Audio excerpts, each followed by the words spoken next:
What up, y'all? It is Alex, and today we are doing track number 3 from Lifestyles of the Laptop Café by the Other People Place.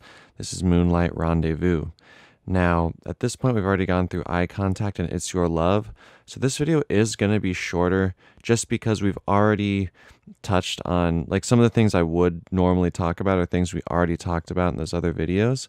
So if you're looking for a little more in-depth video on, like, this Other People Place album in terms of its arrangement, you might want to look at those first.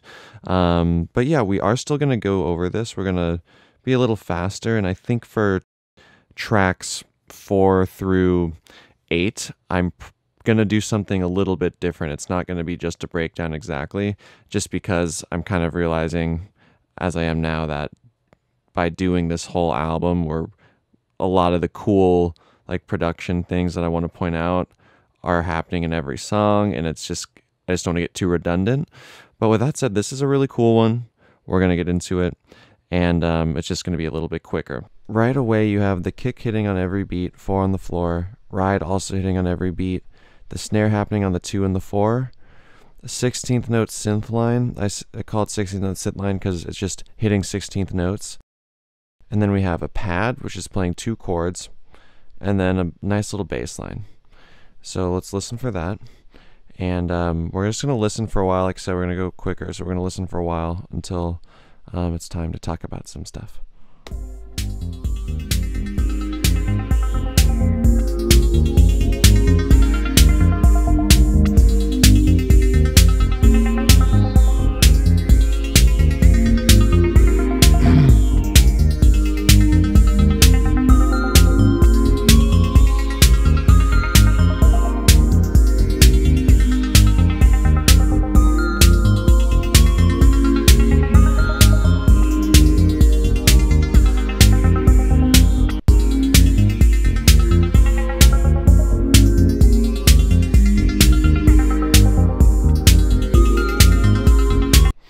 Okay, so there are a few things I do want to talk about, but basically, as you can notice so far, we're about a minute into the track, and we're just kind of hearing this loop happen. Sometimes we're getting a twinkle synth coming in, this do-do-do-do-do-do, which just adds some variety to the game. The bass line's staying consistent, the chords are staying persistent. We're getting a lot of change at the 16th notes. So as we've talked about before, in both James Stinson's works and Gerald Donald's works, and obviously their stuff together, they're often doing it live, if not always. And because of this, you get nice little variations. And again, if you've watched these other 2 videos, you already know that. But I'll just talk a little bit about that. So for example, listen to this 16th note pattern, and then we're going to listen to this one and hear the difference.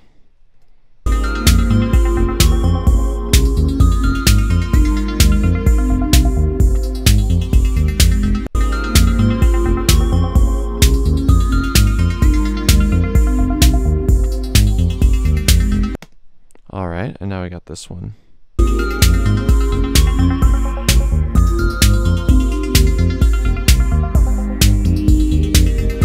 So they just pause at different times.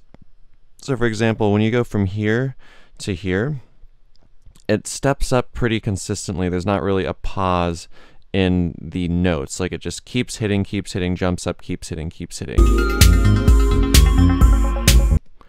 Versus here, the first few notes are missing, and then you like hop back into it. So I know that seems small. In this case, maybe it was just modulating the filter and it was so low at this part that you couldn't hear the notes. But the point I'm bringing up is that throughout this whole track, the filter is moving around. And because of that, sometimes you're getting like a more continuous sound going up and down. Sometimes you're getting little pauses here and there. You're getting all these little differences, and that really just helps keep this loop interesting, because this loop is happening for so much of the song. I mean, look at this. All here, all here, all over here. It's, you know, like this whole space that I have highlighted right here, that's about 2 minutes. So, I mean, that's a pretty good chunk of time. Now, you have some other stuff happening that's keeping the track interesting. Like, for example, at this part in the track, you have the bass playing and the 16th note playing, but not the pads playing. And up until this point, whenever you've had 16th notes, you've always had whenever you've had 16th notes in bass, you've always had the pad playing as well.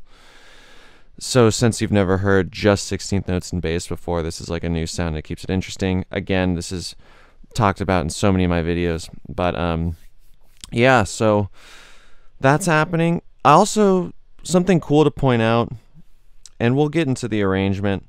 It's pretty simple, but another thing I want to mention that I haven't mentioned in other videos is at least this track. I haven't tested all of them yet, but the Other People Place, it sounds like it was mixed largely in mono. I mean, check this out. So I'll just loop a section. And on Ableton, if you have, basically you go to Audio Effects and you grab the Utility plugin, and they have this button here, the mono button, that takes everything into mono. And so mono is when, basically, if you have headphones, you have a left speaker and a right speaker. And if you're making music, you can make a sound happen in the left speaker more than in the right. You can have a sound happen just in the left and not in the right at all, so on and so forth. But the thing is, if you make a song where you have, I'll just show you real quick. Let's just pull up a sound. Okay, here's a conga. If you make a song where you have something panned to the left all the way, so if you have headphones or a stereo system, you should have heard that, because that was playing in the left headphone. See how it says 50L? But if I hit the mono button, let's hear what it sounds like. It happens right in the middle. You see that? So basically what mono brings everything right to the middle. It kind of eliminates left and right. A lot of people will say that if your music sounds good in mono, it'll probably sound good in stereo, but if it sounds good in stereo, it might not sound good in mono.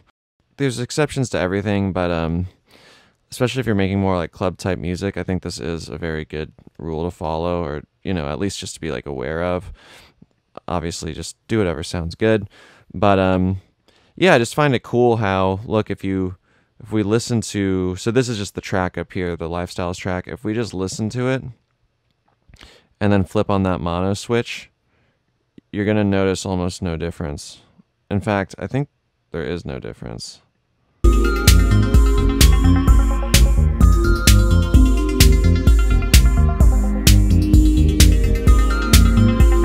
There you go. Pretty cool. Yeah, other than that, I think we're going to get to the point where I'll talk a touch about sound design. So, and I know like normal, we just go through the track, go through the arrangement, but I mean, like I said, we've already done a couple Other People Places. I kind of just want to do this one a little bit differently. The pad is pretty simple here. So I know a lot of y'all keep asking if I can talk about sound design.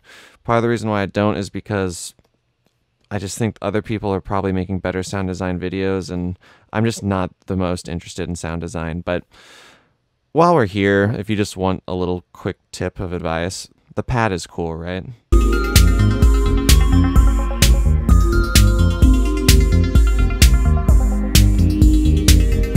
Generally speaking, just grab some sort of synth that sounds kind of analog-y, even an analog synth, and then just filter off, like make it so you don't have a bunch of high frequencies coming out.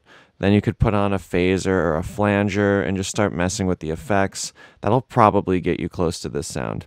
Now, the reason why I'm not just going to go ahead and copy this sound exactly is because it would just take me a little while.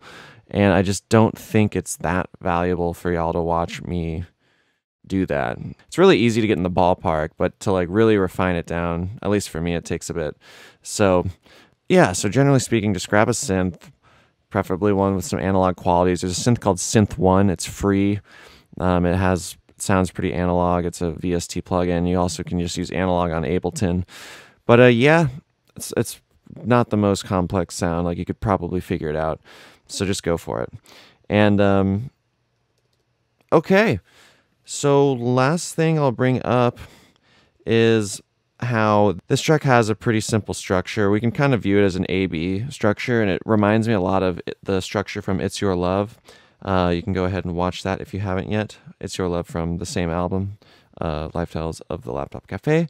But basically, let's make these all yellow again. But basically, you have this like A section, and then you're going to have a B section where the pads change and the bass line changes. Then you go back to the A, back to the B, back to the A, back to the B, back to the A, and fade it out. And if you look at the It's Your Love arrangement, it's pretty similar. It's going to be cool once we're done with all these breakdowns, because we'll just get to see the similarities in these tracks and really get to know this album even more. But yeah, all right, y'all. I think I'm just going to press play for a while, and then we'll listen, and we'll bring up anything else. But I hope those are some cool takeaways. Mono is good.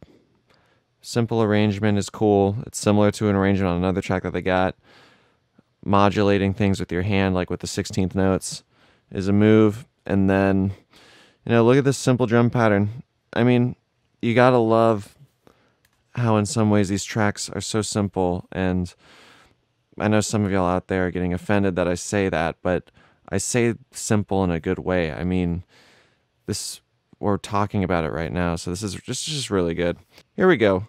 Let's listen and follow on Instagram and support the channel if you've enjoyed it so far.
And there you have it, y'all.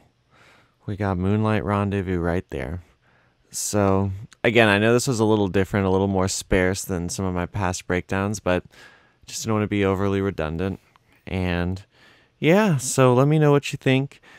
I'm gonna switch it up for the remaining tracks, like I said. So we'll see what we come up with there. But yeah, thank you so much for watching. Please subscribe, tell a friend, email me if you want MIDI files. And yeah, it's been a good weather in Detroit recently. It's August right now. And yeah, also shoot me a message. I know some people are curious about new Detroit music that's happening. And I'm pretty active in the scene here. So if you want to talk Detroit music, old or new, comment below, shoot me an email, follow me on Instagram. I'll respond if you message me, probably, unless you're watching this in the future and this channel's massive or something. But yeah, in which case, hopefully I'm still trying to reply, but adios.